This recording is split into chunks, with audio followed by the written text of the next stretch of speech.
This conference will now be recorded.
That was outside my area.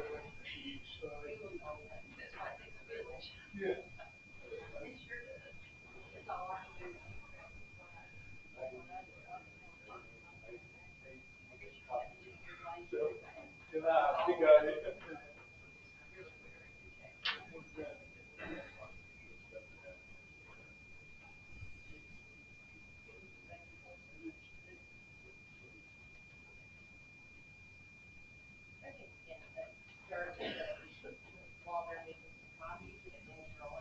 So I'd like to open the meeting of March 27th for town hall at 6:15. Try that again, sorry. So we'll now open the meeting of March 27th for the Ennis Town Council with the roll call of the council. Selly? Here. Mr. Way? Here. Mr. Nehan? Here. Mrs. Abernathy was unavailable to attend. I talked to her last night. And Mr. Hardy. Here. All right, if we could all stand for the pledge, please. I pledge allegiance to the flag of the United States of America and to the republic for which it stands, one nation, under God, indivisible, with liberty and justice for all.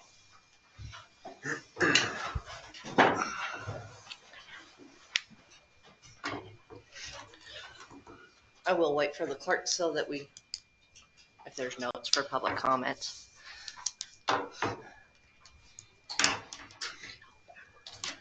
That's working. More like scribbly notes of awesomeness. Thank you.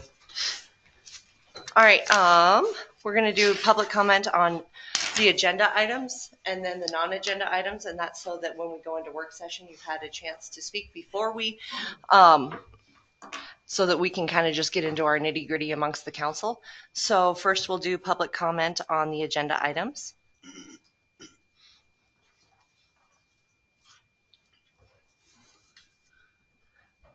Second call. Last call for comment on agenda items. Then we'll do non-agenda items, anything not on the agenda for this evening's work session.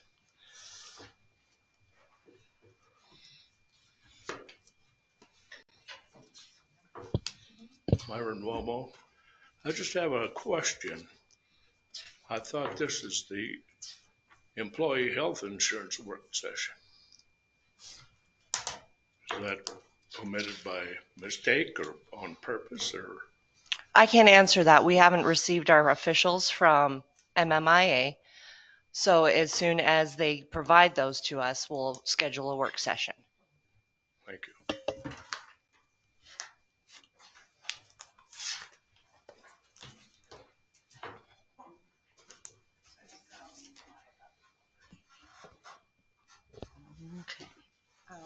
Good evening. My name is Lisa Roberts. I'm a resident here in Ennis.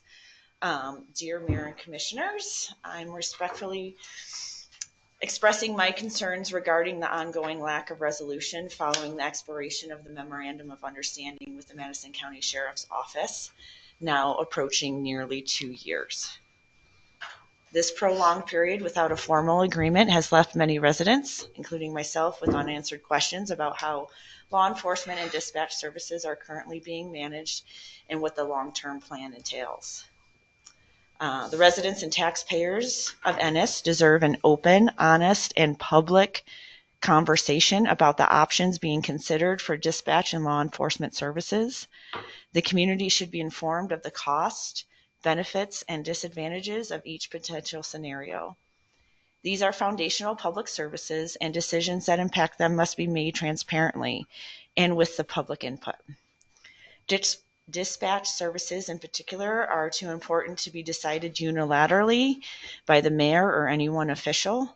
Not only are there valid concerns about the costs and sustainability of contracting with a third-party provider, but there are also questions about how this service would effectively operate alongside or in place of existing systems coordinated by the sheriff's office. The overall premise of the 911 system is to streamline emergency response across agencies. Introducing additional layers or alternative dispatch pathways risk creating confusion, inefficiencies, or worse, delayed emergency response at the time coordination is most crucial. Furthermore, exploring a separate dispatch solution should not be used in a way to sidestep the important unresolved matter of the expired MOU with the Madison County Sheriff's Office. That issue remains central to the integrity of our law enforcement operations, and it must be addressed head on. This situation has gone on far too long. The residents of Ennis deserve better. We deserve clear answers, honest dialogue, and leadership that includes the public in decisions that affect their safety and well-being. Thank you for your time and service. I urge you to take meaningful steps to engage with the community and to resolve the matters in a way that reflects the best interests of all who call Ennis home. Thank you. Thank you. Perfect. Carla Smith. Regardless whether you go with a third party for dispatch, all calls will still continue to go through the county. That's been confirmed with our sheriff, and that has also been confirmed with our dispatch services. You are not eliminating a bill with county going with a third party.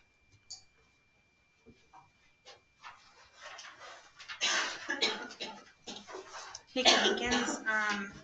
I concur with both of what everybody in front of me says. The MOU or the sheriff MOU update that's on the agenda is never really updated. Is anything happening? Is there any progress being made? 2 years is a long time to be expired and have nothing to show for it, except for possibly another bill that probably is just a waste of taxpayers' money.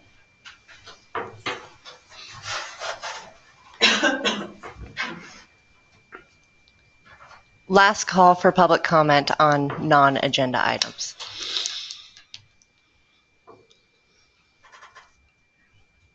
All right. Social media policy. So this was, originally brought up by Commissioner Hardy. So I did original kind of research. I've included in the packet what we have for PD specifically. And then a couple of examples of where I thought they'd look like they'd gone through some heavy evaluation before I sent a draft to Mr. Guza. I kind of want to see what you liked of this, or if there was any additional ones that you thought you might want to add.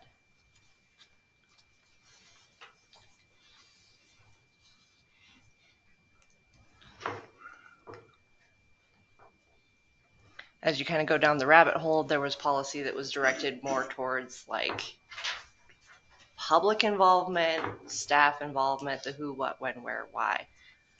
So how intense do you want it? Where do you want it? maybe just a quick comment is that I believe a social media policy belongs in an IT policy, belongs with an email policy that basically is community-wide for all officials of the town, including employees. Okay. So I just think that this is a piece of something that is a much bigger and broader document. Okay. As reading through it, it's a good start to actually insert within that IT policy and internet and email policy. But once again, it's just one feature of the overall policy, and maybe is something that should be considered to be built into something that is going to protect the town on all levels of technology.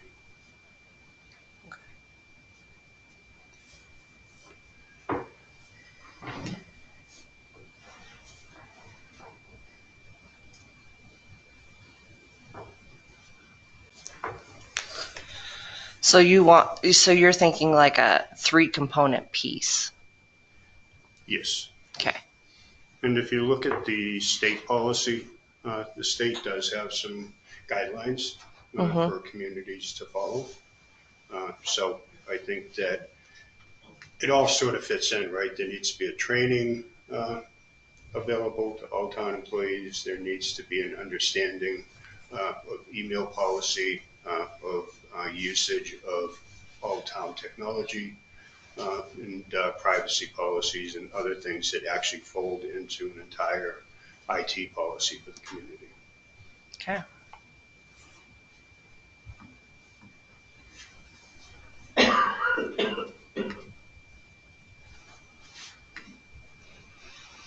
And if it's helpful, maybe what we should do is try to meet a couple of times before we actually vote on something that could be piecemeal, that we can maybe put something out that would be a proposal that could be voted on in its entirety. I wanted to see what direction we wanted to go in and start putting it together, which is going to be a couple drafts from us. Then I'm sure like a legal review. I've seen when I was digging like where a lot of policies were legally challenged later. So that's instantly made me nervous. But anytime you're trying to censor speech, it was a very fine balance of how to do it. Yeah, and just to give an example, in Plymouth, Mass, a very good friend of mine was the town manager and was town manager for a very long time and making about $200,000 a year. And she decided at some point that she didn't trust one of the select person in the town. And she started reading their email and used that email to basically set up some type of a clever plot to sort of hurt this person. And I just say it so that we want to make sure that we have something that, number one, meets all of the requirements of being brought to court and being found to be not within the legal realm of what's allowed, but at the same time have something that protects all of us, protects the community, protects the integrity of the entire technology system that we have. So are we all okay if like Jim and I start working on that one together? If you find ones that you think are especially relevant, send them to me and we will compile them that way. Does that make sense? Just send them straight to me.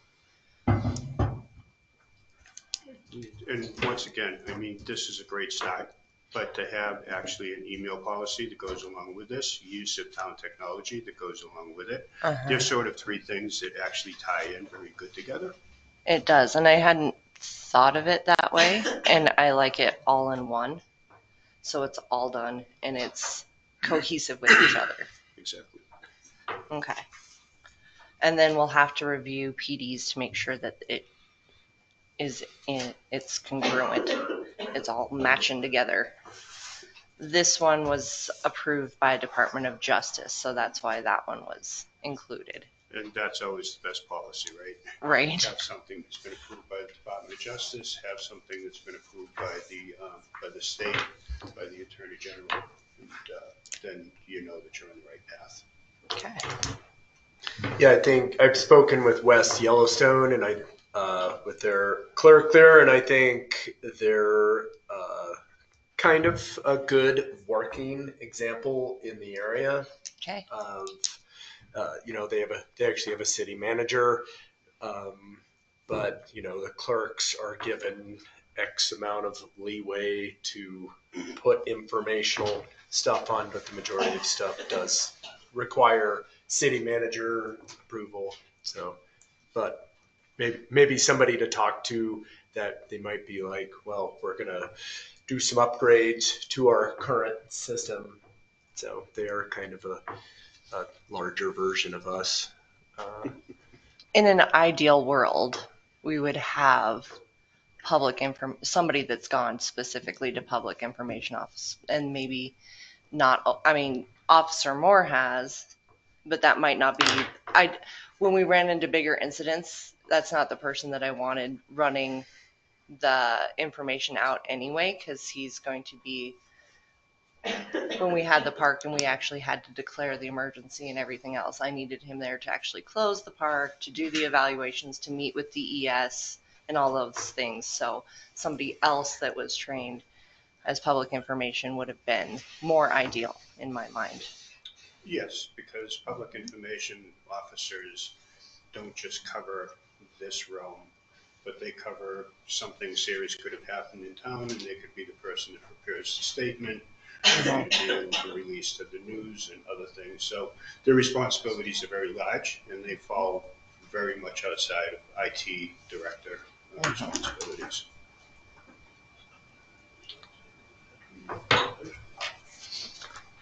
All right, so Jim and I will start getting draft together for this. We'll take this one.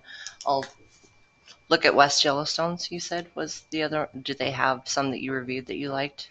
I didn't necessarily review it. I just spoke with them a while back regarding their social media policy, and they seemed the clerk of 25 years there seemed to be good with it. So, And the problem is that this changes so often. I mean, technology is changing every day, right? When we look at the problem that the federal government just had with the Signal app, right? Mhm. It's just a very good example of things that can go wrong because people haven't understood the policy well enough to prevent those things from happening. So, we just have something on a national level that's happening right now that's a good example that we can all make mistakes, and we need to put the safeguards in place so that people don't make those mistakes.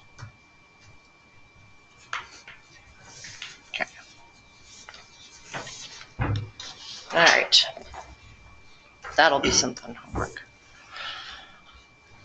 All right, and the MSU's last training that I attended, this was another way to do budget, and it was in your training as well that you went through. They talked specifically about goal setting as a portion of. The one at MSU? Or? Yeah. Okay. So I thought we'd give that a whirl, where it said, basically, give me your top 2 to 3 so that when I meet with department heads, they understand what your goals and objectives are for this year. And then we'll start putting numbers together for what you specifically want in each department.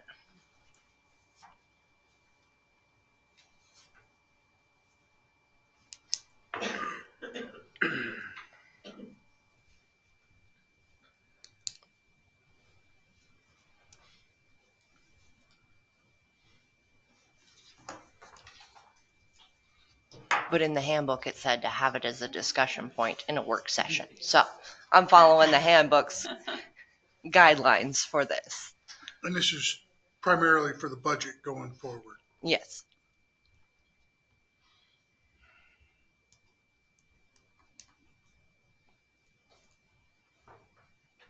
So my notes from last year when I reviewed it, most of it is in water and sewer to more specific numbers.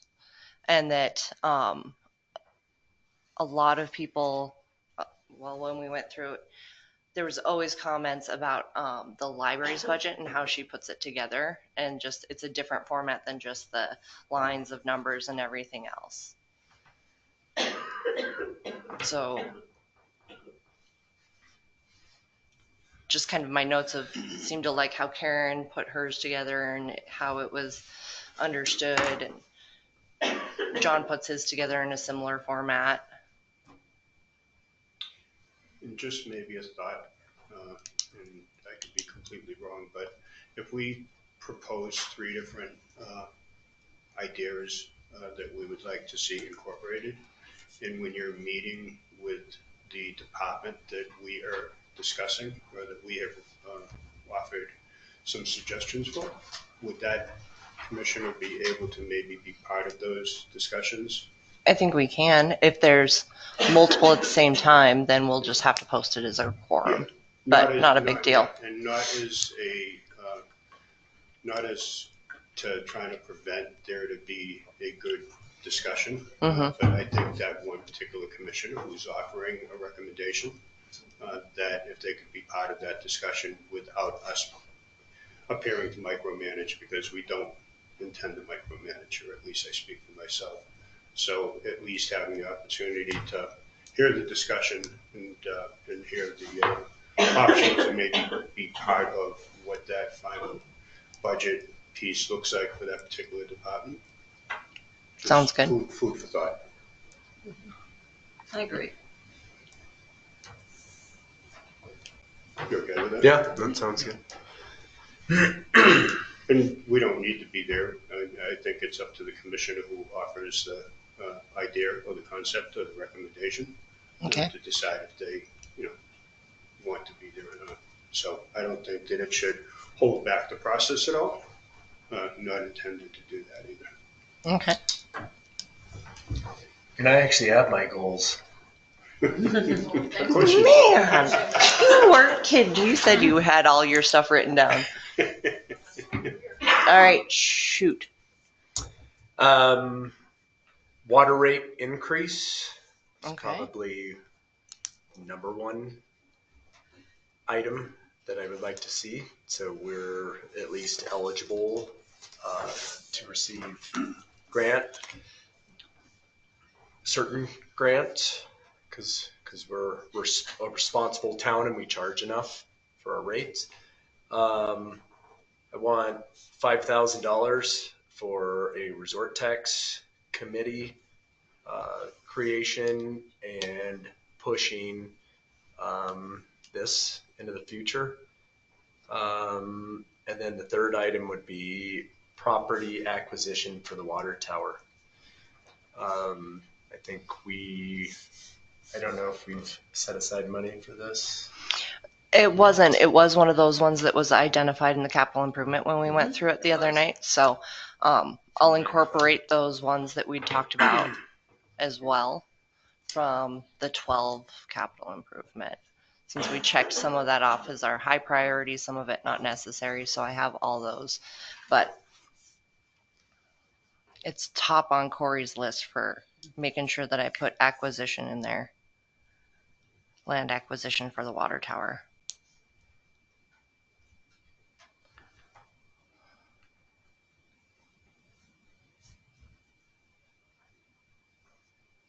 Yeah, and possibly, I guess, continuing the discussion or starting a discussion with the HOA at the golf course. So they could utilize potentially our old water tower while they're creating a new water tower.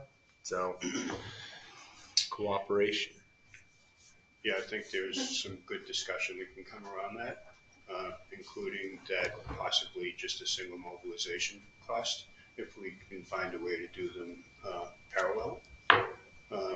There are some interesting options that could be made available there.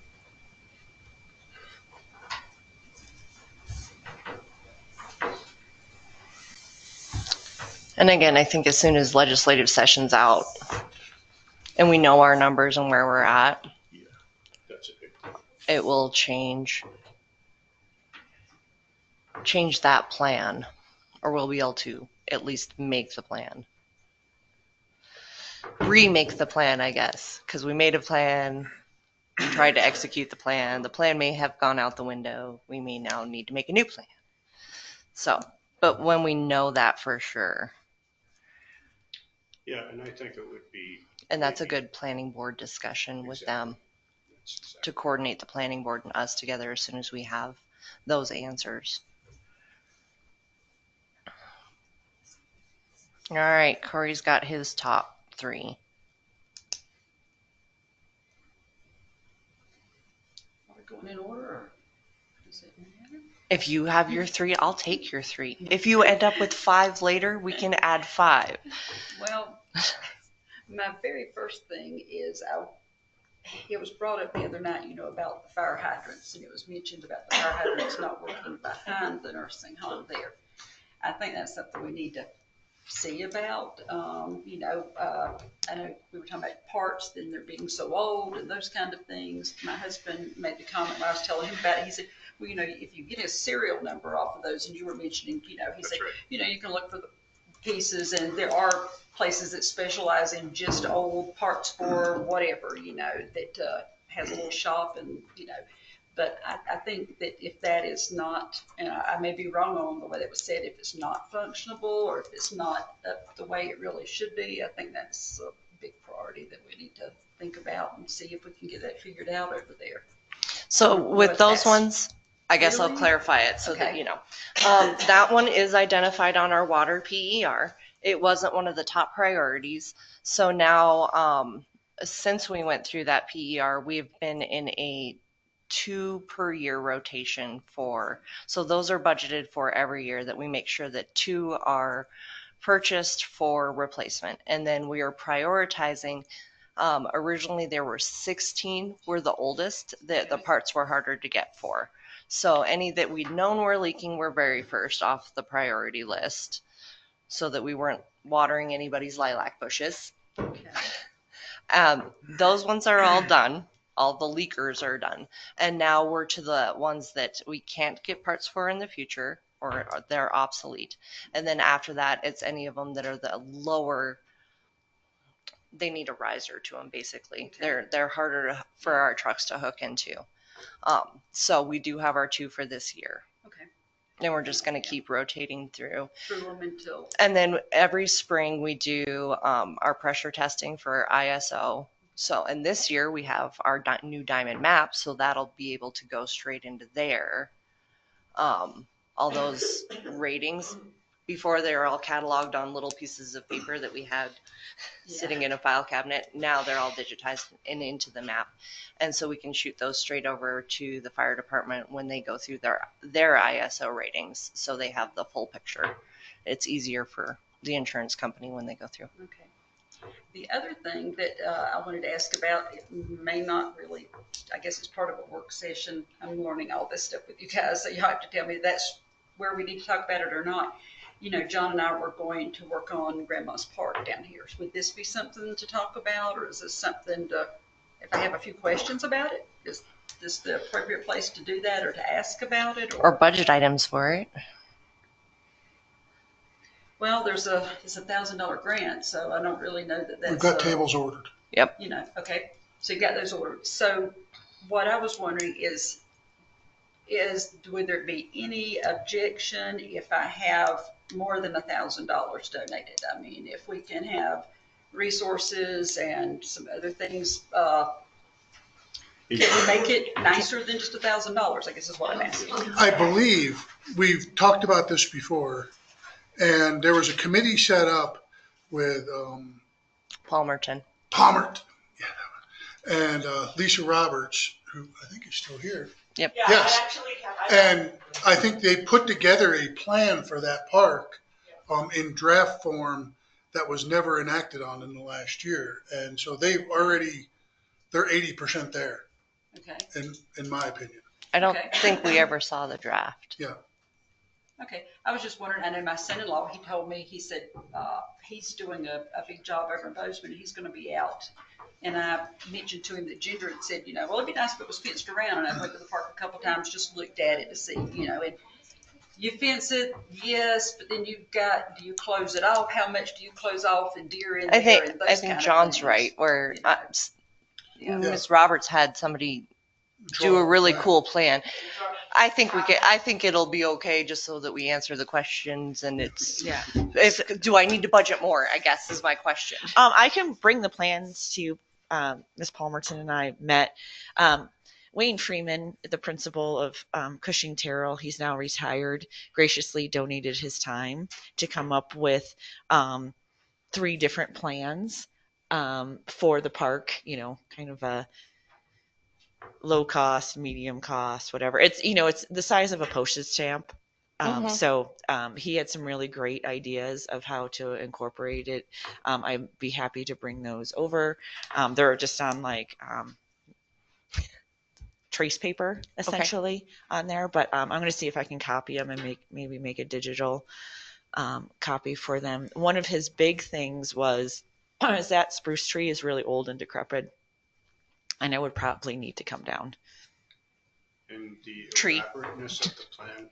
It's actually pretty easy. He knew that Ennis didn't have a lot of resources for this park in particular, so he kind of tried to keep it pretty simple. So I was just wondering with the growth policy, if it's something that the planning board could actually see.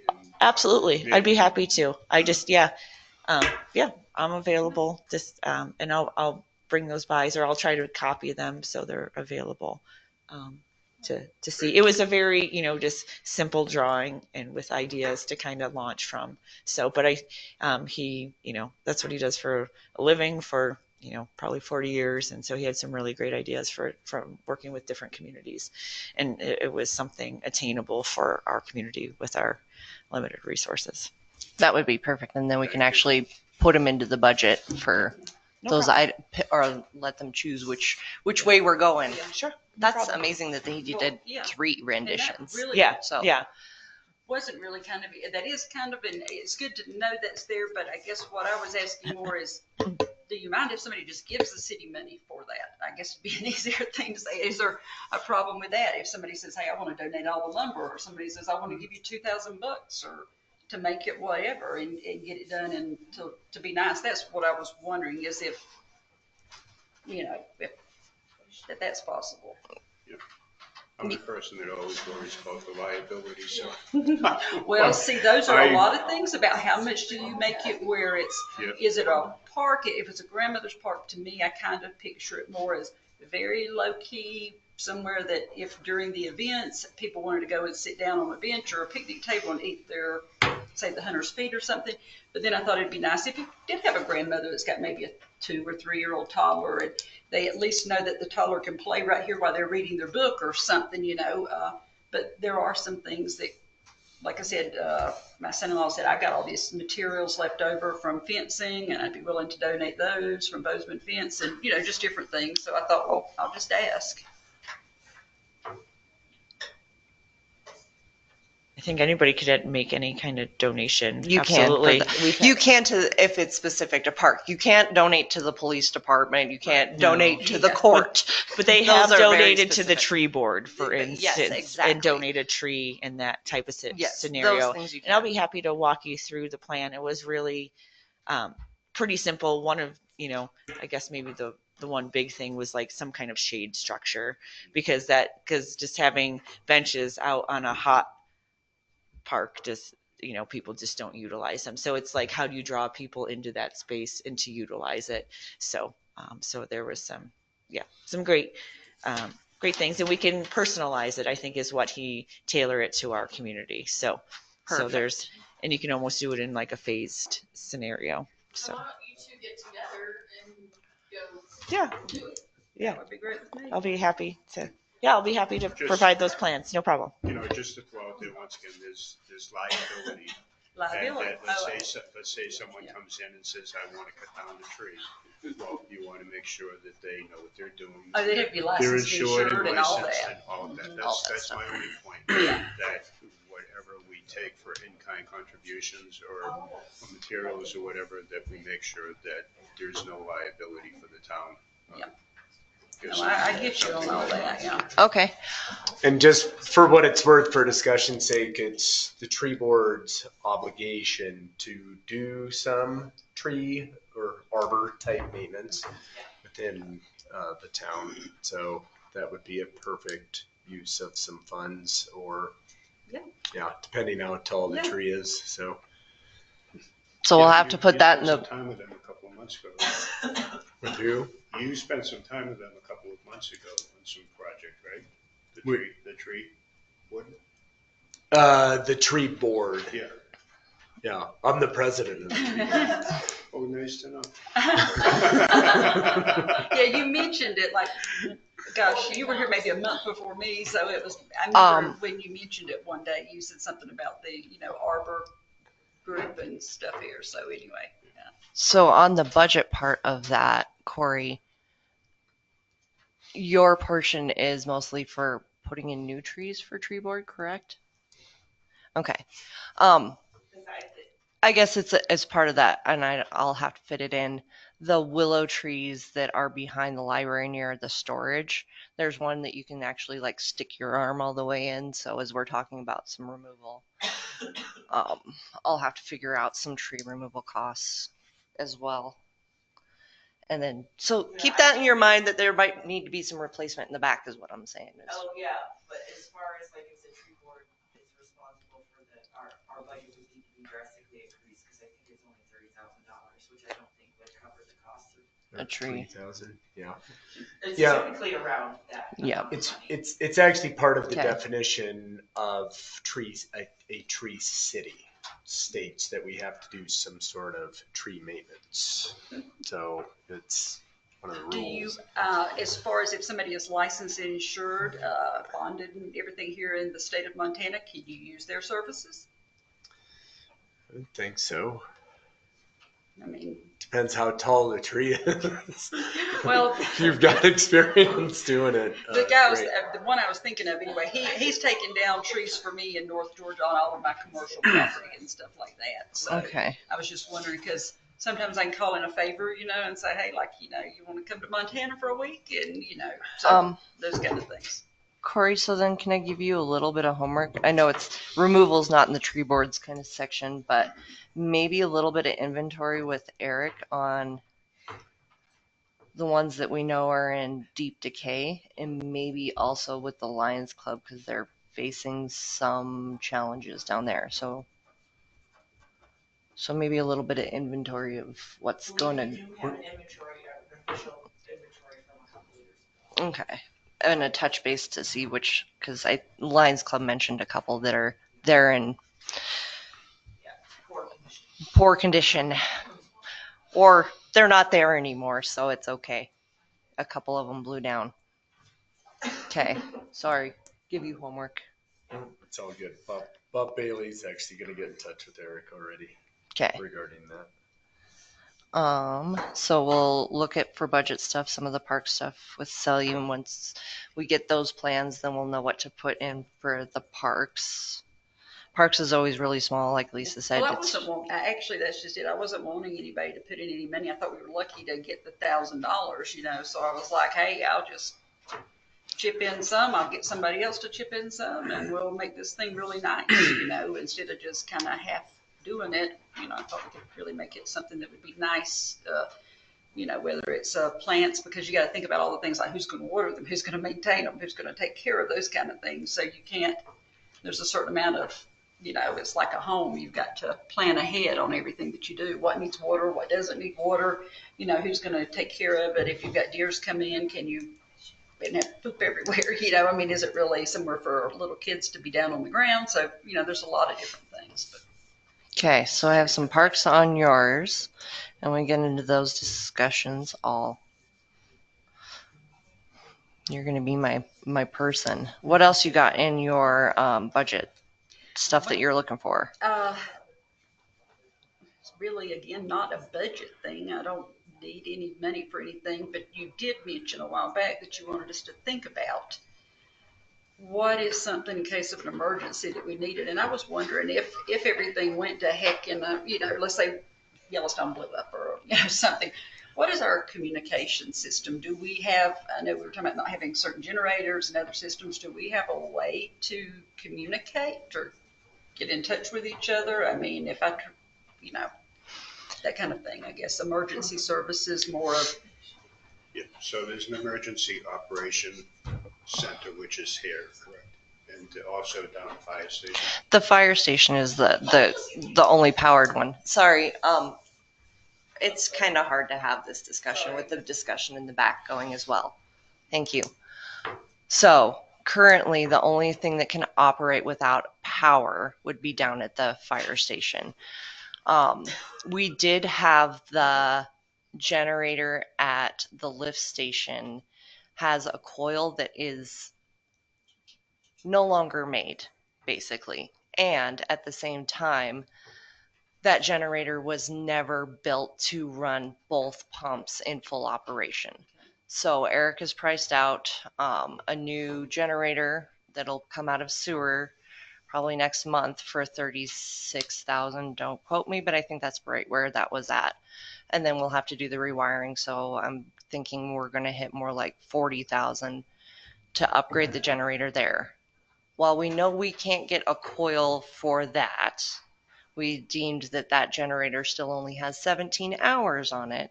So we're going to move it to town hall and see if we can retro a coil, an ignition coil, for it to run here.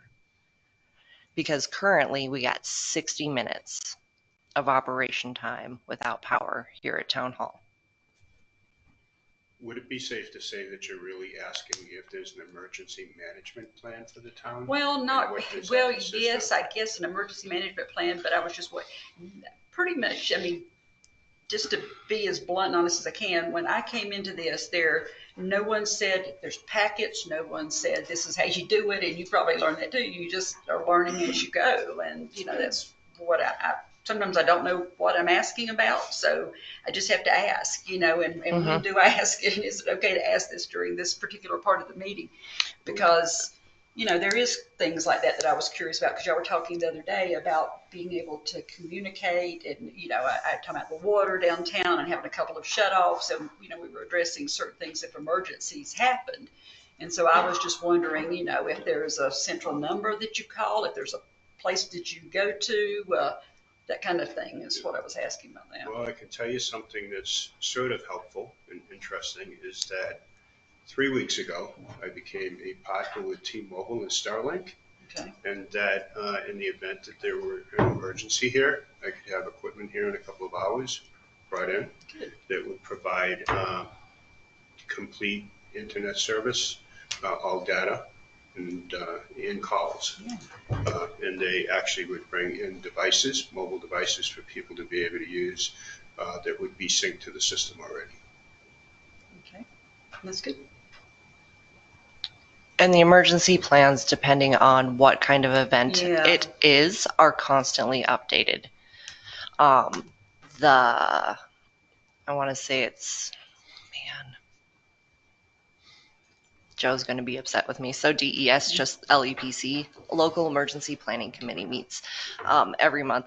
And they just updated our plans and we added them to the drive. I haven't reviewed the next batch, but they are all kept on a drive here, which, again, electronically kind of a pain, but at least somewhere, maybe, hopefully I can get to them.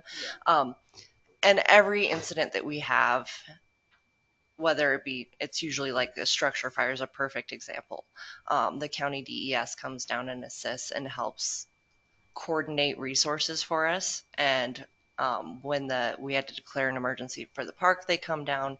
I cannot say enough good things about our disaster and emergency services and how well they work through everything. That's great. Yeah, and there's business continuity plans, which is sort of what you're talking about. And then there's disaster recovery, which comes after the fact. So the two need to meld together so that you have a policy that addresses the issue when it's happening with the emergency and then what the recovery process looks like. Something that had been said, just that stuck in my mind, thinking, well, maybe we, didn't have a way to communicate, or we weren't all sure of what, because like I said, it's been kind of a learning curve for me as to, this is what a work session is, this is what a regular town meeting is, this is, our town code book, and, having to go through it all and look at it and learn it, so. And these were part of the things that we looked at when we did the whole technology study. And it's still a work in progress. It's still moving. It is one of those things that never comes to an end. But we'll continue to meet on it and continue to get it into something that's a very refined process and a refined understanding, a refined inventory of everything that exists. And then it should be something that no matter who it is can just pick it up and be able to run with it and understand it. All right.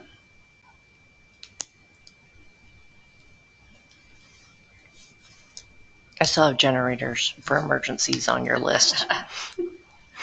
That's what I'm getting from my take home there. I'm taking that and the water tower off my list then. Thanks, Okay.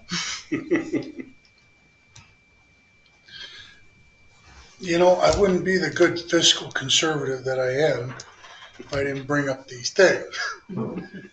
Number one, I think with all of the challenges we face, the $4 million water system that may or may not have funding, all of this, we need to do a deep dive on our budget and find a way to cut costs across the board, because I think we're going to need that money to keep water in the pipes in the next 4 years. Because I don't know what, between the water system and the upgrades to the sewer and, a $30,000 generator that popped up, these things are going to continue to dog us, and it is our job to provide those basic services, number one.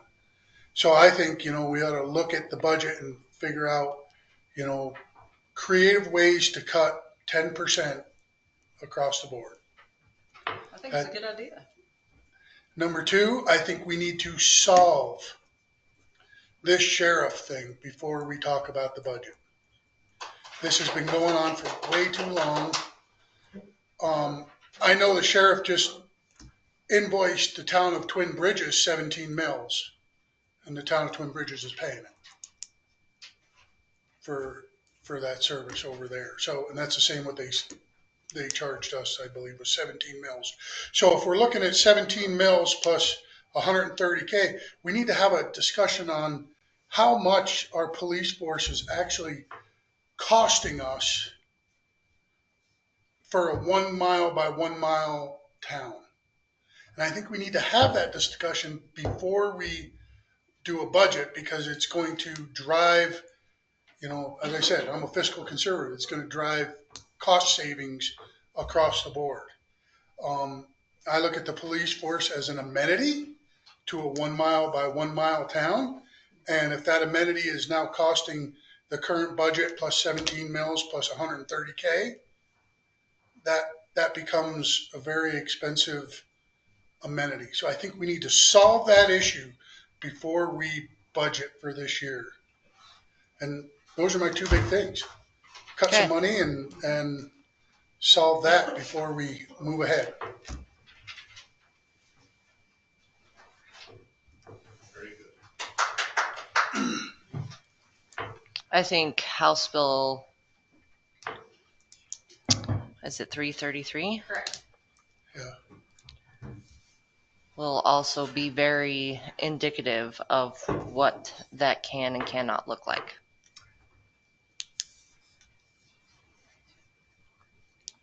All right, Mr. Nehan. Well, there's sometimes benefits to going last and sometimes not, because They you steal can your check things thunder. off your list. But we had a discussion at our last meeting about roads and road development and drainage and all of those interesting features that help to improve the community for future growth and for current infrastructure purposes. So I would like to see that we work together to find some way to put some funds, and this will go against your fiscal conservative, but I am equal to you as being fiscally conservative, that if we're going to do something, we're going to do it once. And if it means that we begin by putting the rainwater runoff and all of those systems into place, or we begin to create a fund to actually be able to do that in the future. I think the interesting thing is that I don't know how much money we have in cash reserve right now, and I'm assuming that it's very little. That cash reserves can actually build interest, and that they can make it possible for you to be able to plan today for something that you'll do 3 years from now, and possibly have some bond money or some grant money or other money to be able to weave into that process. So I think that we need to look at how we build our roads and make sure that we're just not going out and paving roads without doing all the infrastructure that's required underneath the road before we put an ounce of asphalt down. Absolutely. You mentioned that last time. There's no need in cutting through asphalt as much as it costs and all the labor intensiveness to it when we can start where it needs to be in the ground first, any plumbing or electrical or anything that's got to be done, the grading of that. Who looks at all this? I was wondering the other day, y'all mentioned something about the fishermen, right here in the middle of the Y, and having, something was said about putting down, I guess, matting and what the cost was to it. Do we have somebody in town that does that type of thing? It would be a town engineer. But do we have anyone? No, not really. We don't even have a handyman that does those kind of things, or Eric and Lucas. okay. Yeah. So Eric is the person that's the most qualified for all of those. But let's put it this way: there are people who are specialists, and then there are people who are generalists, right? Mm-hmm. A generalist basically can do a little bit of everything, but not have the knowledge and the understanding to be able to put together a master plan for infrastructure. Whether it be drainage, runoff, building roads, and all of that. Yeah. And, in some regions of the country, they have regional planning councils that actually help with this. And that regional planning councils actually have engineers that can be used throughout the region for a short sum of money, similar to what we do with the county, right? That's the way to look at it. But without the funds and without the money, you can't do much, right? So I think that there needs to be a cutting of the budget, things that we can actually draw back on, and then we need to consider actually creating some type of a cash reserve and building on that cash reserve, and hopefully being able to do some of these things in the future. I know that you're working on that with the resort tax and other things, but a bird in the hand is better than two in the bush. And I think that having the funds available is something that's important, which goes to my second thing, which is that for vehicle replacement, we have a very small amount of money that we put in the account. And when you begin to weigh the options of repairing vehicles, so as opposed to purchasing new vehicles and auctioning off the existing vehicle, that I think that we need to bolster up the amount of money that we're reserving there. And it's money that, once again, may not be used this year, may not be used next year, but we need to have a plan for replacing vehicles when they've just come to end of life and we're just not throwing good money after bad. Okay. I have number 2 down. You lost 3. No, and to me, infrastructure. Everything is about infrastructure, as we're hearing with the school, right? You just have all those issues that are now hitting them all at once. And as they said, that they have no cash reserve, they don't have the funds, and they didn't have the ability to be able to begin fixing these things, excuse me, when they required it, and which led to further failure and deterioration. And that's the situation that we find ourselves in, right? So to me, everything is infrastructure. And if you have your infrastructure issues addressed and you have a good inventory of the equipment that you have, the money that you're spending to repair things, it gives you the ability to be able to make sure that you don't get into a situation where you need to actually go out and do a bond or an override. Okay, I have those in there. Thank you. It'll be interesting balancing all of them, but we'll get through it. Isn't All that a budgetary number that we set aside for roads every year, $45,000? Like specifically gets set aside for road maintenance? I can pull it. I don't know the number off the top of my.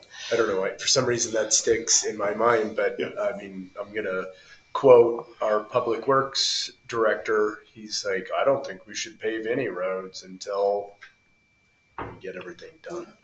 And I think like you would have to take that section by section in your engineering. You may end up creating like a special district and do the storm drain, the curb, the everything in one section and then move on. But having the funds to even start to do that is essential. And there was an original storm drain plan. It's somewhere around here. It's like a lot of documents around here that I've noticed they seem to sit on the shelf. And this rides along with the growth policy, right? See, growth policy can be that if you are building a development or a sub-development or a home and there's no sidewalks, that there be an investment to sidewalks, that there be an investment to stormwater, that there be a certain portion of the money that's carved out that goes specifically to infrastructure. I mean, it's something that they do all over the country, and they do it here as well in Montana. And it's something that we need to make sure that we build into whatever we are going to have for a final policy. And there is a rendering for a stormwater abatement plan in the master plan for that north side of town. It's just a rendering. I don't think it's an engineered. No, it's a special, almost like our PER for water. You have a same. Yeah, it's conceptual, but it's not an engineer. So you want to save money, and what you want to do is save money too. I mean, it's saving money in the long run. It's not, it's very frugal, and I like frugal. But I also like to figure out everything's going to continue to go up. So without property taxes or anything else going up, how can we make some money? I guess I would like to ask this council, are y'all interested at all in what Mr. Jim Jarvis proposed the other day? Or would you rather let the Montana Trust and the Housing Board and people like that, let them, or say if the school wants to have more teacher housing, let them be the ones to handle it? You want to let the hospital be the ones to handle it? Or do you actually? I believe public industry handles every problem better than government ever will. So I own 4 houses that I have employees in. Mm-hmm. Let public industry handle it. Okay. I mean, I'm just Yeah, wondering. that's just my opinion. Yeah, I mean, because it's going to happen and come up somehow or another. So it's just a matter of who wants to do it. If it's an individual that does it, or if it's business organizations, or if it's the town. So I appreciate your input because I didn't know where anybody even stood on that or would care. Well, I mean, at the end of the day, I was in a community where I actually, as a town manager, I started the dispatching program to basically take our E911 service and make it a full 911 service, and that the police had their own dispatchers, the fire had their own dispatchers. Then we had EMTs that actually are revenue generating EMTs, as they are in most communities, and we had paramedics that came in and basically rode in a separate vehicle, and they charged money and they made money as a private entity. Mm-hmm. And then what we did was we just brought in and we trained all of our EMTs to be paramedics. And when you have paramedics that are on your own dime, 2 things are happening. The community is becoming safer because you're able to get people the medical care that they need right inside of the ambulance or right inside of their home before they actually are even taken to the hospital, right? Or it's happening on the way to the hospital. They can perform procedures that EMTs can't. And then you have something that's also generating revenue because the insurance companies are actually going to pay for that service, and they're going to pay for that service to the community. So there are many ways to generate revenue with your sewer plants. Most sewer plants around the country right now generating compost, and they're selling that compost, and they're selling it to the community. They're selling it to Lowe's and Home Depot. If you go into Lowe's and Home Depot, you'll actually see the bags from communities that are building their compost. So there are plenty of ways for a community to generate revenue, but a community should never be in the business of making money. It should be in the business of providing services. And to John's point, that the private industry, the private sector should be helping to do that. And there may be a private company out there, just as an example, that wants to work with our sewer team, that would want to actually create that compost, and they can make the money off of it, and they give us a portion of the money, or they help us to run our sanitation services, right? Those are some of the ideas that exist out there that plenty of communities are doing, that I we agree. really need to take a deep look at. And I think to maybe just have the commission working with the mayor to actually find some of these opportunities. It's not hard to find people No, who and are I willing think to invest in the communities. creative, like you said, being creative, you just do what you got to do. I mean, we did that at our trust plant. We had all this lumber from 2x4s when we cut our webs and buildings, and all of a sudden my husband went out and bought a chipper, and he hooked it up and poured a pad, and then we made, our own chips and mulch out of it. I mean, why not? We had land, we had the guys, builders, to bring their debris down there, and we had somebody that burned it and took care of it, and so, I mean, there's more than one way to skin a cat. And I was speaking to Pam Birkeland today. Anyway, she and I met, and she is the Madison County School Superintendent, and very nice lady anyway. And she was talking to me about the importance of this STARS Act, which is the House Bill 252. And she was saying that was, in her opinion, our major school related for our children this year, in her opinion, that's the biggie. And she was also saying that there is going to be, part of that would be funding that will go to help reimburse the teachers for their salaries, because we were talking about the Department of Education being cut and what will actually come over to the states and things. And she was saying about how that this would actually be able to help teachers with their salaries as far as, reimbursement, and that the governor did support this, but they're also going to use it towards housing for teachers and let them, use some of that. So there's just a lot going on. Yeah, and I guess I'll add to any of the monies that we do have in the general fund are generated through sales of water and sewer. Not general fund, enterprise fund. Enterprise fund. No, our general fund does not come from there. Let's keep those separate.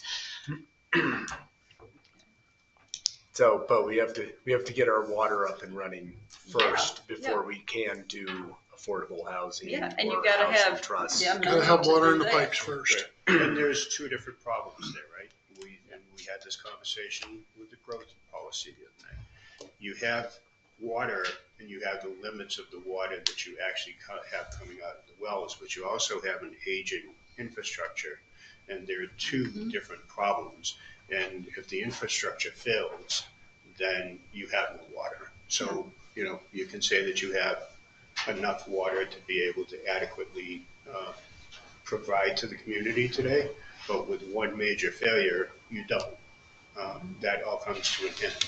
And then people are finding ways to bring in potable water through tanker trucks and other things. So I'm not trying to scare people. I'm just saying that there are two different things there. There is available water, and then there is infrastructure, and the two actually have to work together to be able to provide reliable water. Yes. Production, storage, and transmission. 3 parts. Thank you. Thank you for tolerating that. That is all 3 parts. All right, I think we have a good start for that. And when we get into the departments that these are related to, we could, commissioners that had those specifics, I'll let you know when I have my initial budget meetings, and we'll go from there. If you have something specific in the meantime, just let me know, and we'll start trucking our way through it. All right, lease agreement review was requested by Mitch. That's all I really had. So I had there for you to look at. So we have 3 properties that currently have lease. That would be the apartment upstairs, the bays, and then the dump site is actually leased to the county as well. So So the apartment upstairs, we haven't renewed the lease in 5 years. That's not true. It says, the one I saw said 2020. Yeah, that is yeah, it's We haven't done since 2020? really. Well, that's handy. But we raised the price though, didn't we? That was in 2020. 20. In 2020. Yeah. No, we raised it last year. No. Or the year. No, I don't think we No. did. I swear we did. The last increase was to the 700. All right, so here's my opinion on this. In every rental I've ever managed, the price goes up 5% a year with every new lease agreement. This thing's 5 years old, 6 years old. No, 5 years. We're 2025, right? Yeah. So it's 5 years old. So that's 25%. Yeah. What's the math on that? Yeah. 25% of 700 is about $175 more. And I always thought about it, with every new lease, you raise it 5% just because, you got to do upkeep. You got to do, it's all that stuff. So, we can do whatever, but that's how I've always run it, is 5% with each new lease agreement. So just so everyone understands though, there is no electric bill up there? No, there is. Okay, Pays for electric. but no heat The bill. propane needs to be, Eric and I were talking about that today. It needs to be checked out. There is a meter on the back of this building. I guess the point would be, where is that in the lease? Is covered or not covered?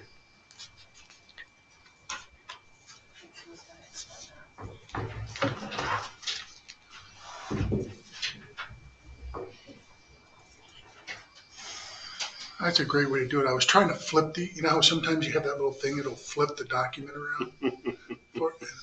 This Find it, works. so I was,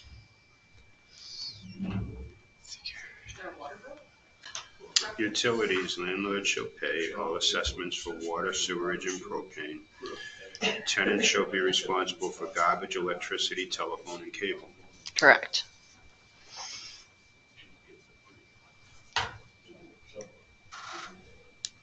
It's pretty straightforward. yeah. But That should I be will addressed. say that Eric said he would like to see that, at least the propane change, to where she is responsible for it as well.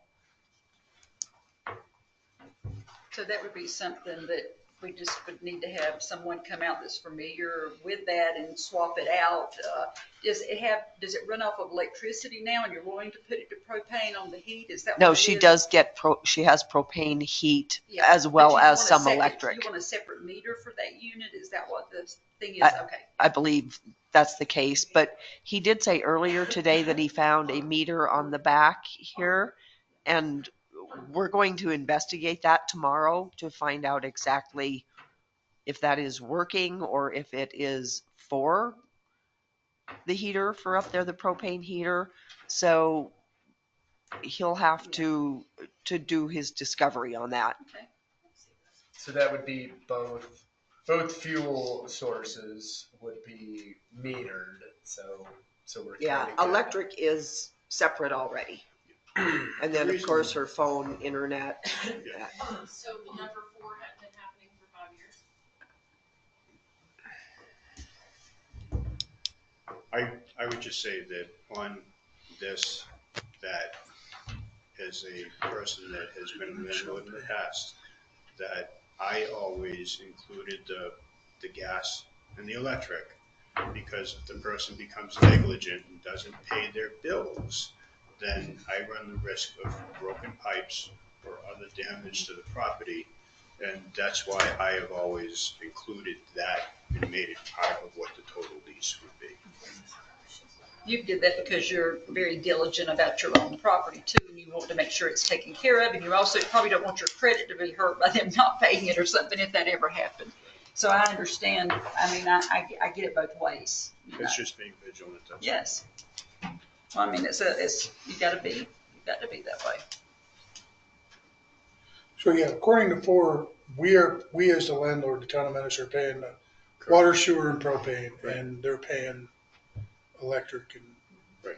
telephone, internet, whatever, garbage, which, I mean, I'll be honest with you, I'm not opposed to us paying the propane. I think that it should be built into whatever the lease cost is, because once again, you run the risk that if something happens and that person is not supporting the propane, then you run the risk of damage to your properties. And you can also do on there that it is included in that rent price up to a certain amount. If, let's say, they were to use which that may not be the case ever, but I mean, if they go above whatever, $250 or whatever, then they would be responsible for that. So that is another option on that.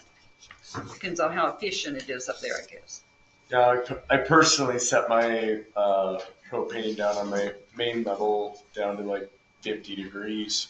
So I run the risk that's a personal risk that I'm willing to take. So it ultimately does come down to accountability of the individual in the unit, whether they turn the furnace off when they go away, it's going to freeze regardless of who's paying the bill. Yep, Yeah. you're right. so I'm fine with utilities as is, landlord paying, but I think we need to 5% a year for the Yeah. last 5 years. I don't disagree with you that there needs to be an annual percentage increase. That's pretty standard. I would refrain from changing these utilities. I'm with you there. Okay. On the 5%, are you going to go back and do it at, say, if it was 700, that's like $35 you'd add onto it, so 735, then you're going to add 5 onto that and 5 onto Well, that? yeah, Or we are you going to just roll do, it over, or are we you just just do going to start out with a new 25% price? of 700 and call it good. Okay. Be done with it. What did you say that one more time? What's that? Say that one more time. It would be 5% a year times 5 years.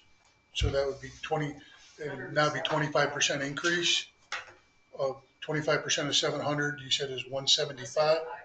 So it would be an increase of 175 a month. And then write in the annual. Yeah. And then I think you write the annual and Yeah. then it's just there. So you don't have to, it doesn't get forgot each time. Yeah. You know what I mean? Well, I guess it still could, but. Yeah, I don't know. That's just the rule I always went by is 5% on new lease or on re-signing leases, every year. But we can do whatever. Okay. Lisa. Thanks, Commissioner Hardy. This isn't about the specifics of the lease. My comment is not. But I think two of you are business people that provide housing to employees.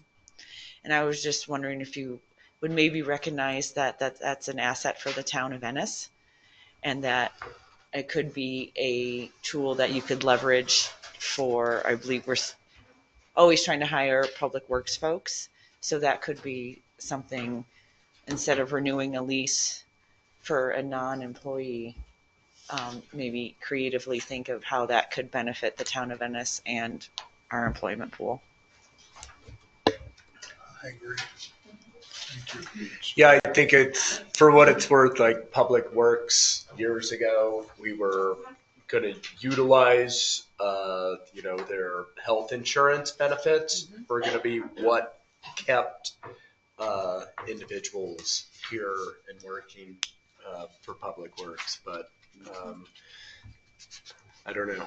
I feel like we still have the same amount of turnover regardless. But Eric did comment that he's like, if I could find a place for this new guy to live, then he's going to stick around.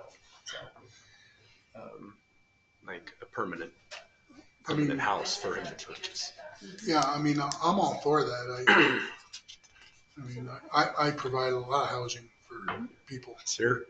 In the level of fairness, you have a occupant of the property. Yep. And if they decide to leave the property, that what we're talking about right now should be a thought. It's a very good thought. It's a great recommendation.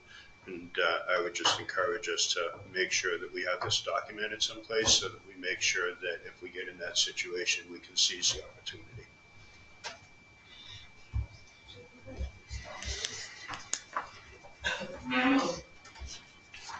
So $725, is that what you said? No, No. Or $875. $875. Okay. Have to review that and then, does anybody, I guess this would be a Ginger question. Do you know the last time it was reviewed by legal for anything? Any of the, That lease, yeah, I mean, it that looks like pretty a cookie standard, cutter but lease when you go onto law.com and say, I need a residential lease, hit print. Yeah, so Yeah. Nikki, no, I don't know. That was my thought. so do have this reviewed or don't have this reviewed? I mean, it wouldn't hurt. I mean, a good lawyer can like look at this and make changes in like 5 minutes. It's not a big cost. I would recommend that we do it. Okay. You don't And want to change the Ginger, verbiage in it though, reflecting, like tenants down the road, yes. employee tenants. And the other thing is that if you're going to use 5%, it should be actually added in here.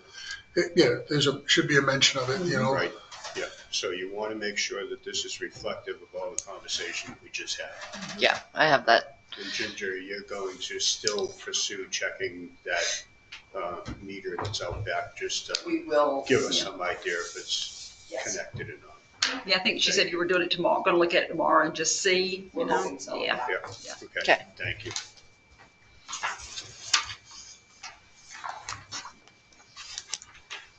All right, for the ambulance bay. One question, what is their long-term goal? I thought it was to build their own thing, their own garage thing.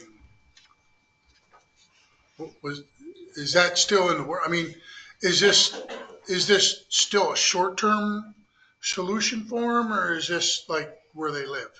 I think that CDBG grant that they were looking to have us help, which was their architectural and kind of revamp over at the hospital, was they were hoping that if they got that and that plan happened, then they would have this as part of it, because they had their tech in there, their alarms, their rooms, to make that place more efficient until, they'd officially outgrown it. So now that they haven't got that, I'm wondering if they're still going to have that architectural plan done, or just done a different way. So I have not seen anything where an addition is there, but I think it was supposed to be part of that plan, was that review. Probably once we see what happens with SB 260.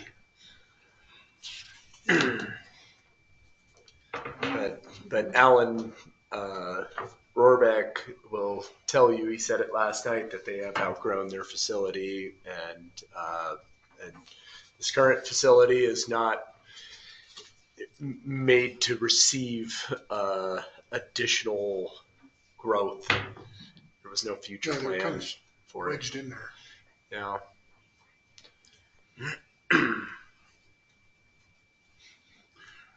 I don't know. I mean, I think number one, someone needs to have a conversation with them and be like, okay, what's the plan going forward? Is this where you live permanently, or are you gonna find a new place? Yeah, you need to know that. Yeah. You need to know. Okay. And I guess as long as you're paying, we might as well. I mean, do we have another legitimate use for that bay that we could use right now? Mayor's office. It's already in there.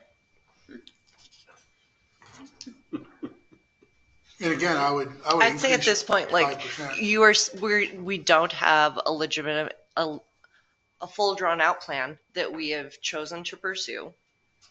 You know what I'm saying? I do know that like there are going to be there's challenges and quirks of sharing space. Like we may or may not, probably more like may have a jury trial this year. So then I will have to very nicely ask the people that are leasing from us to use their space. And they've been incredibly accommodating back and forth. Like I said, I'm putting my office in there, and they said okay. And we're doing the spay and neuter clinic, and they're leasing the space, but they're giving it up for that, you know. So it's been nice that the sharing of space, but until we have a distinct plan, I'd say plan on it. And if you find a thing where it's a desperate need for it right now, you still know that it's going to be 6 months or a year before you develop that into whatever. This is still month to month lease, and you go, hey, here's the thing. In 6 months, we're redoing this room. So you got 6 months to. Yeah. Like, when was that one last update? Or you said it's month to month? Yeah, this one has a month-to-month extension on it. Do we need And to this one's increase from that one at 21. all? But we did increase that one. I'm not sure, did we increase these rents? I mean, at least for the ambulance, at least for the bay, and I thought it was upstairs too. I remember that we did. Yeah. I think Tina was on the commission at that time. Yeah. So maybe This just, lease says 2021 when it's in our book. well, maybe But just, if we to raise the price, it has to go back through a new lease agreement. I would think so. Yeah, it does. But I know So it would have to be voted on by the council. Yeah.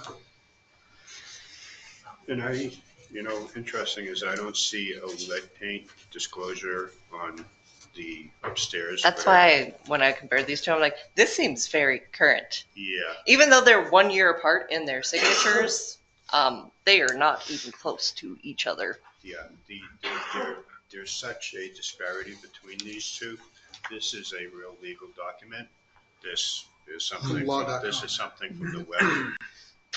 And I would just recommend that if we do have an attorney look at it, that I think that we should try to weave this into this type of language and document. Okay.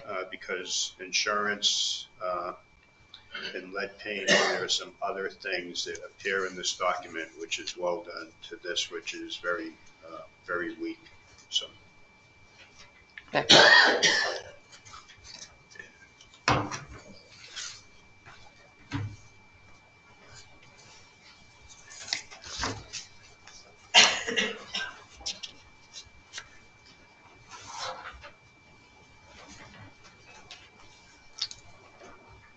So I guess in all fairness, if I'm saying it, you said 5% increase, and I guess it's kind of residential versus a commercial space. Yeah. I mean, when I was renting a commercial space, it went up every year. I was just trying to point out that we should probably be consistent. If you're Yeah, doing that- a 5% increase on one, Yeah. For it would probably was it be 3 or 4 years. In downtown Boston, I was getting hit 10% every year. So. Yeah. prudent So- to do. 5% times 4, that's $100. So instead of 500, it's now 600. Okay. Perfect. And once again, it should be built into the document. The There's the going 5% to be- There's increase. going to be a standard increase, and there should be, so people are not caught off guard. A month before their lease runs out, someone says, hey, I'm increasing this by $200. That's not fair. It's not honest. I think it should be built into the document. Okay. So I will send this one to Ed as well and be like, this, we want more like this. Yeah. who's in charge of making sure those documents get re-signed every year then? So this one has an automatic renewal of, I mean, they're, what is it, 30 days? Yeah, After the they're original? on month to month for 60-day notice or something like that. Yeah, 60-day termination. So they are good until somebody drags them out of the closet. They're not signed annually. But with the increase, So that's where, like, right now I've been adding things into the calendar for when I'm not here. That's on the actual town shared calendar. So we know that the PER needs to be updated at this time for the water so that it doesn't get to be behind, so that we're always eligible when we need to go. Those things have to have a continuity so that they're not getting lost. And at least now with technology, it's not a paper calendar that's being passed around or somebody digging through notes or spending the first year trying to catch up on where things are. So hopefully whoever transitions into this spot next has the calendar to say, hey, lease agreement happens every year at this time. But if these are built in, then you shouldn't have to until there's a significant change. Tenant changes, now maybe is a good time before we proceed with opening it on what we do next. I'm launching an AI technology company right now, and basically you take all of your contracts and your budgets and everything, and it scans all the documents. And then what it does using the AI tool, it tells you automatically for what you set as a timeline that you want to know a month before, or you want to know 2 days before.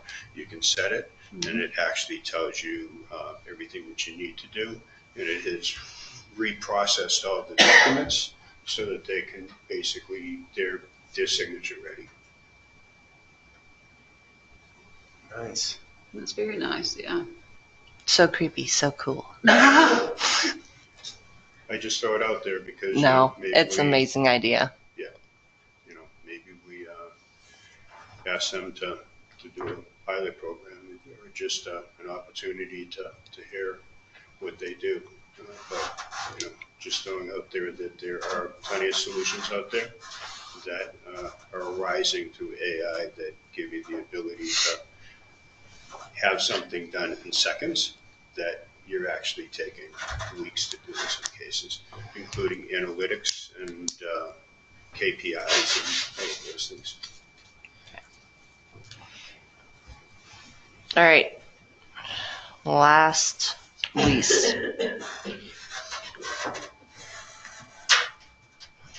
The last one's the dump site.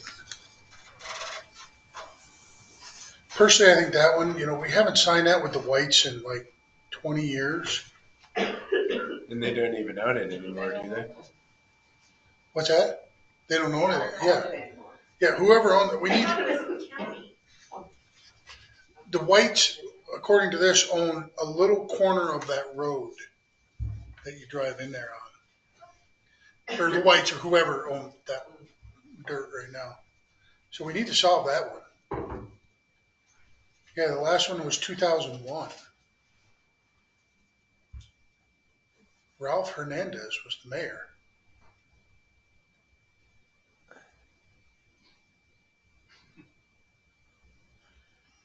That's amazing, 100 square foot piece, right? I thought there was another piece in there. Did I miss it?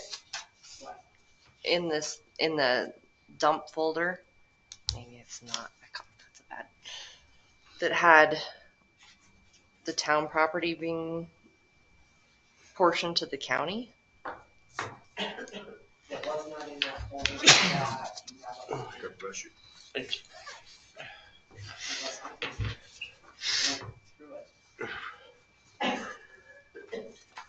I agree with John. I think this needs some additional investigation. Okay. But that would bring up a whole nother conversation, in my opinion, is we own the rest of that dirt there, right? That the dump sits on, and the county rents that back from us for $1 a month or $1 a year or something like that. I was trying to find that original agreement, and I think it was written for. It was one of those really extended long agreement things. So I'll look at that one. You think it was 100 year? We talked the last time. Yeah. Yeah, she seems to think it's a 100-year agreement, which. Well, I mean, we should at least dig it up and look at it. Oh, yeah, absolutely. And see. I agree. Okay. How many dollars the county owes us.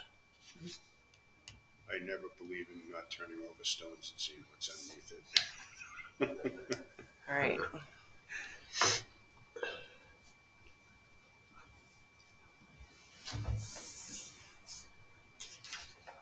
So what are some numbers that we've thrown out for charging for this site? I think we have to look at the original and see And even have Ed look at that. Yeah. So I'll find the original too. See what deep, deep dark hole that one's in. There's just way too much ambiguity there. Okay. Special events. This thing that's, so I thought we had to do this by ordinance, but I don't think you actually have to. When I was talking with Ed, and now I don't have my code that he gave me, that basically Montana code allows you to regulate your property and assess just fees for reimbursement, basically. So whatever fees that you're doing for use of property, basically, have to be reasonable within basically being reimbursed for the use of the space. So that was his guidance. So just think about that when he's like, that's why he thought that most people based it on number of people, because that changes the value of how much you can assess. Can I ask a question? Yeah. In this, I haven't really looked at it very close. I've been busy with other stuff, but in this special event policy, like these filmers that come in, or movies, TV shows, etc., would they be included? They would. Yes. Yeah, they would. Now, I looked at all these. I think the one from, not Big Whitefish. Sky, Whitefish. is the most comprehensive. But- I love that it had the guidelines, the policy, that everything's beautifully. What I also think is we should take a run at making our own policy. So instead of having Lewistown, Big Sky, or Whitefish, and all those to compare and contrast, and I would volunteer for this. Let me write one, and then give it to everybody, and we can whack it apart. And Okay. instead of trying to look at three and brainstorm ideas, let me just ruthlessly steal Whitefish's and make it our own, and then we can go from there. It Does that sound like a I think it's plan? a wonderful idea. It And I will have something for us here in the next couple of weeks on this, That's great. with Town of Ennis logo on it, and then you guys can look at it and say, yes, I like this line, I hate this line, and then we'll be 80% there.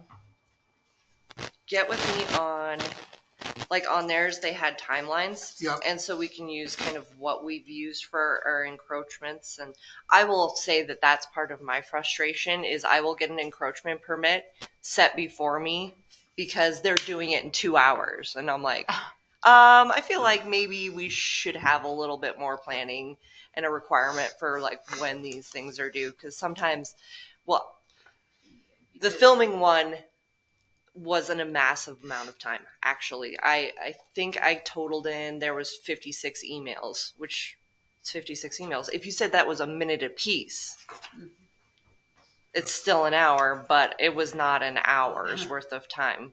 Because then you'd review the traffic plan and do they have this and do they have that? There was actually quite a bit that went into it. And having those ahead of time, not the day of. The rushed ones, and then if you say no to any of them because you don't have stuff, they're like, or especially certain time periods, 4th of July, the sooner the better. Because I got one for a fun run that they wanted to do on the 4th of July, like 2 weeks before the 4th. And I'm like, no, sorry, denied. I don't know why I can deny it other than we don't have room for you at this point. So we need some. You need to cut off time. And you can see which ones we have, so that the pieces of ours, so we can incorporate them Let me take a whack at this, and I'll have on some what back works to well you. and what doesn't. I particularly like this page. And Yeah. Any other municipalities I've ever dealt with, this one needs to be done before these three. Yeah. They need to be done in order. They need to be sequenced. So the person of the lesser authority is the person who's signing all the way until you get the person who is going to take the full responsibility for the event. Are you trying to get this done before tax? When is that? No, Does it will anybody know? not. May. May? No. No. Because it would have to be codified and we'd have to. Well, that's what I'm saying though. It's not ordinance. It's a policy for Montana code already allows us to regulate property. But even though I don't think we'll have it done by, I wouldn't think, because if we're gonna put timelines on it, TAP would have to be in a month before the event, which is a week or 2 weeks away or whatever that is. So unfortunately, we're probably not gonna wrangle that one this year, but yeah, let me take a whack at this. Yeah, anybody that wants to help, heck yeah, let you do it. All right, that's all if we're good with that. Corey, what? Corey's not up. Oh, yes, he is. What's up? Move to adjourn. Is there a second? Second. All in favor? All right. Okay. I thought we were going to talk about this for 5 hours. Which one? Oh, the special events guy. So did I. That's all good. Have at it. I'm just gonna ruthlessly steal from other people Yeah. and copy. Why reinvent the wheel? Yeah. Sure. Oh, you did not. Oh, you just said it too, yeah. I know. And then you guys can like mark it up however you want. I have no pride and stuff like that. Well, thank you for doing that. It's nice to volunteer. Well, I was looking at 3 of them we have there and I'm like, well, this, Yeah. we will spin wheels for. Well, I'm going to enjoy my family. I've seen them for a matter of a few hours the past week and a half, so.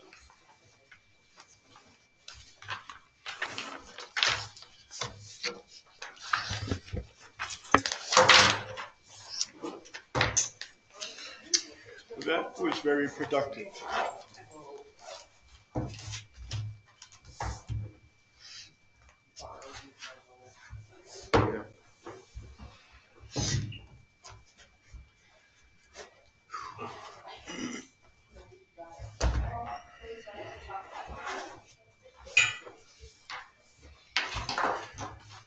Pretty big week in the Capitol this week. There's a lot going on. You know, knock on wood, like all the stuff that we kill a bunch of the bad ones that I'm concerned about. Mm-hmm. So it's like from 3 weeks ago to now, it feels like the load is half. And it is because we whacked a bunch of bad bills. You know what I mean? So the load's always getting less, but it's getting, yeah. We whacked a bunch of them. And that one today is hopefully getting whacked. That one's stupid. It was a bill I testified on today in House Fish and Game. It was from Senator Tom France out of Missoula. What it would do would, when you buy your conservation license, to get your hunting or fishing license, you'd have to answer a question. Do you rent land? Do you lease land for hunting and fishing in Montana? And then if you click yes, then how much is it? And you have to pay a fee of 10% of the lease for your conservation license. Oh. Yeah. Yeah. Oh. Yeah.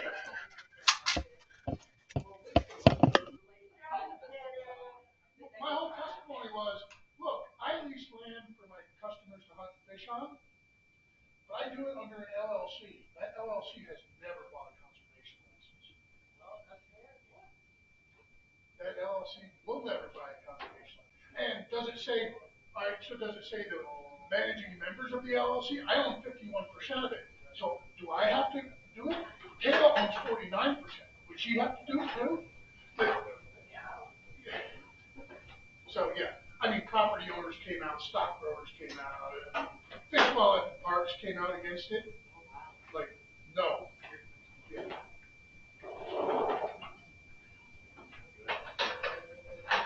Yeah, that was Could you get those plans? Yeah, I would like to see. Yeah, yeah. So, and we could